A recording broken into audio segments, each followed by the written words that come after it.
Alright, Boosting Snail here, and we're going to go over the DCR Twin Wall setup here that I have. Just got this in the mail last week. Daryl asked me to take some pictures of the installation into the tank and to show people how easy it is, and I figured I'll do one better and take some nice video here. First thing I'll go over is fuel connections and that, 'cause that's pretty much the straightforward part. We're doing a dash 8 supply here, and then the dash 6 return. Real simple, hooking up your AN fittings to the bulkhead fittings there.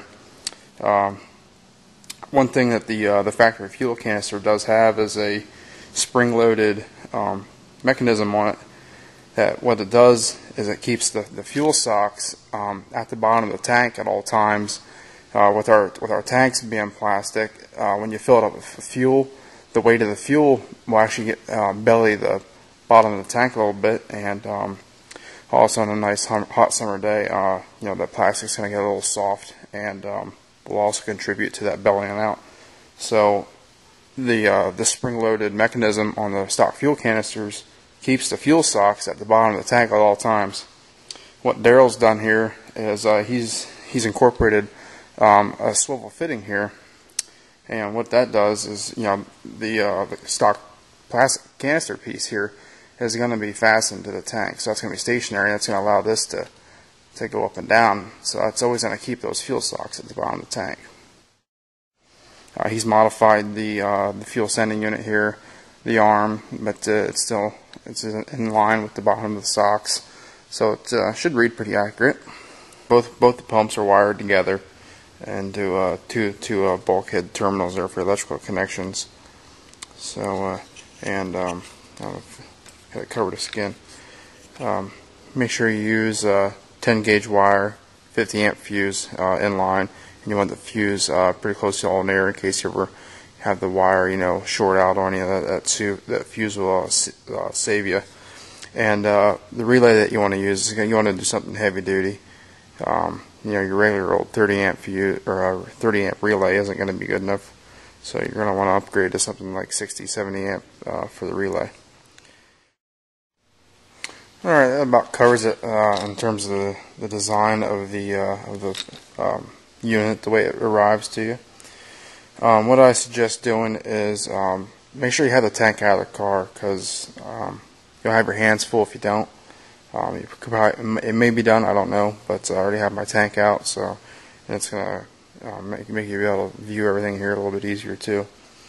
But first thing actually you'll want to do is when the sending unit here, the float arm, there's a black clip right here. I'm just going to pull that out. Okay. And then there's two tabs here that hold that arm on. You want to take that out. You just spread them apart just enough to get the arm out.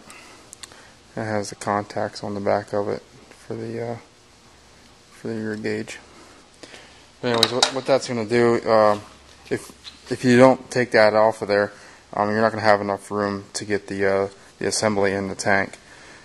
As you can see, when this thing is in there, the pumps are pretty far to the back. And you're going to take the assembly and angle it around a 45-degree angle, and it's going to be a tight fit. It's going to take a little bit of persuasion, but you want to be very careful not to break any plastic pieces here on the pump. You may need just to jiggle it just a little bit, and it should go right in.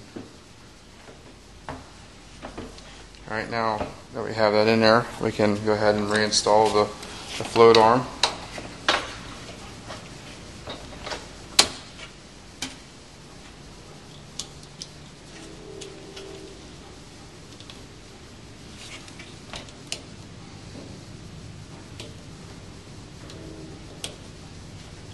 Okay, and now you just need to take your rubber gasket, slide it around, make sure you have it the right way, and then you just got to mount this thing in there and put your threaded ring back on, and you're set to go, and wire it up. Thanks a lot.